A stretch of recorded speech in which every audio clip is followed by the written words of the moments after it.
Ano nga ba ang naging ugnayan noon ni Susan Enriquez at ng namayapang veteran journalist na si Mike Enriquez? Sa unang pagkakataon nga ay nagsalita na si Susan sa matagal ng tanong ng marami.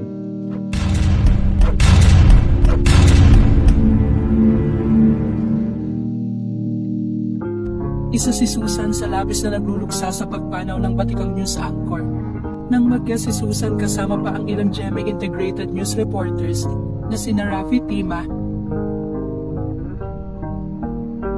at DCBB radio broadcaster Joel Reyes-Sobel, kung saan ibinahagi nila ang naging alaala nila sa namayapang broadcaster. Kwento ni Susan, nang mabalitaan niya daw ang pagpanaw ni Mike, akala niya ay isa na namang fake news. Dahil nasa ilang beses ng biktima si Mike ng death hoax. Pero hindi nila matanggap na totoo na pala ang pagkawala ng matagal na panahon nilang kasama.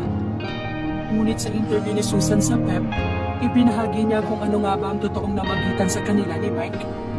Dahil matagal na usap-usapan na siya umano ang asawa ng iconic news anchor dahil Enriquez din ito.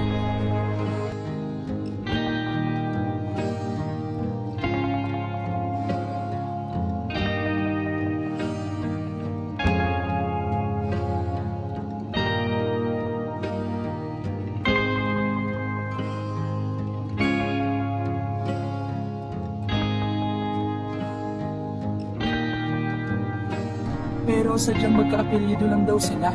Marami ang nag-aakalang magkamag-anak sila. Dagdag kwento ni Susan. Nauna ako sa kanya. Nagsimula ako sa DCBB noong 1989. Tinanong niya yung Enriquez ko. Sa husband ko yun eh. Di ano na lang, magkamag-anak tayo. Ito daw ang naging usapan nila ng unang magtagpo ni Mike. Aware daw si Susan na madalas sa pagkakamalang asawa niya si Mike. Pero sa katunayan, ang asawa ni Mike ay si Elizabeth Baby Yumping at hindi nagkaroon ng anak ang dalawa. Hindi naman makakalimutan ni Susan sa namayapang kasamahan ng dedikasyon nito sa kanilang trabaho.